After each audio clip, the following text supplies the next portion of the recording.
প্রিয় দর্শক, আসসালামু আলাইকুম। দর্শক, আপনাদের প্রীতি ও শুভেচ্ছা জানিয়ে শুরু করছি আমাদের আজকের প্রতিবেদন। তো দর্শক, আজকে আমরা খুবই অসহায় এক মেয়ের জীবনের গল্প তুলে ধরব। জানবো আপু কেন আমাদের ইউটিউবের মাঝে আসলেন, তিনি কি বলতে চান। আপু আসসালামু আলাইকুম। ওয়ালাইকুম আসসালাম। কেমন আছেন? অনেক কষ্ট আছে, অনেক কষ্ট করে প্রতিবেদনের সামনে আসছি। যদি কোনো মনের মানুষ পাই বিয়ে শাদী করা তাহলে বিয়ে শাদী করছি। নাম কি আপনার? আমার নাম পায়েল ভাই। সুন্দর নাম। পায়েল আপু, পরিবারে কে কে আছে? আমার মা আছে, ছোট ভাই আছে, বাবা নাই, বিয়ে করে চলে গেছে আর একটা।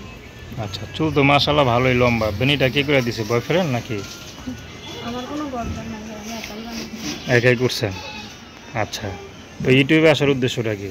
আজকে ভাই মানুষের প্রতিবেদন আসলে নাকি বিয়ে শাদী হয়, জীবনসঙ্গিনী পাওয়া যায়, সেই জন্য আমি প্রতিবেদন আসছি। যদি কোনো জীবনসঙ্গিনী পাই, বয়স্ক হইলেও সমস্যা নেই, কালো হলেও সমস্যা নেই, মনটা সুন্দর হইলে যদি আমাকে বিয়ে শাদী করে আমার পাশে থাকে, সুখে দুঃখে আমার দায়িত্ব, আমার সেরকম কোনো মানুষ থাকলে বিয়ে শাদী করবো না। এই জন্যই প্রতিবেদন আসছি। পড়াশোনা কত দূর করছেন? পড়াশোনা করছি ক্লাস 5 পর্যন্ত, ছোটোবেলা। এখন দুবেলা দুমুঠো খেতেই পারি না। আচ্ছা, পড়াশোনা করবো কীভাবে? বাবা থাকলে তো মনে করি ইনকামের মানুষ থাকলে পড়াশোনা করতে পারি। বাবা বিয়ে করে চলে গেছে আরেকটা।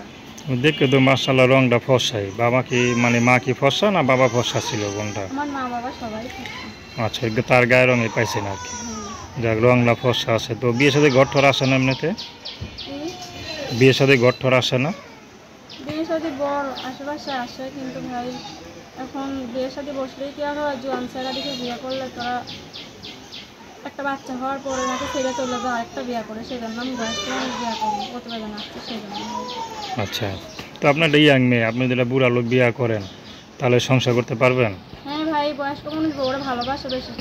আমি তো মনে করো চেহারা চেহারা সুন্দর চাই না। যদি বয়স্ক হয়, যদি আমাকে ভালোবেসে যদি আমাকে দুই বেলা দুমুঠো খাওয়াইতে পারে, 5 ওয়াক্ত নামাজ পড়াইতে পারে, মনের শান্তি মানুষের বড় শান্তি থাকে।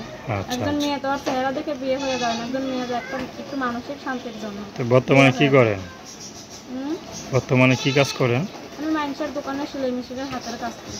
আচ্ছা, তো দর্শক, আপনারা পায়েল না? হ্যাঁ, পায়েল আপুর কথা শুনলেন। তো তার কথা শুনে যদি ভালো লাগে, কেউ যদি তার পাশে দাঁড়াতে চান, তার এই অসহায় মুখটা দেখে যদি কারো মায়া হয়, তো যোগাযোগ করতে চান বা বিয়ে শাদী করতে চান, তো তার নাম্বারটা হচ্ছে 01306332674। আমি নাম্বারটা আবারও বলছি, 01306332674। তো প্রেম ভালোবাসা, সাহায্য সহযোগিতা, বিয়ে শাদী করা একান্ত আপনাদের ব্যক্তিগত ব্যাপার। আসুন আমরা 5 ওয়াক্ত নামাজ পড়ি, সর্বদা দেশের সেবা করি। আসসালামু আলাইকুম।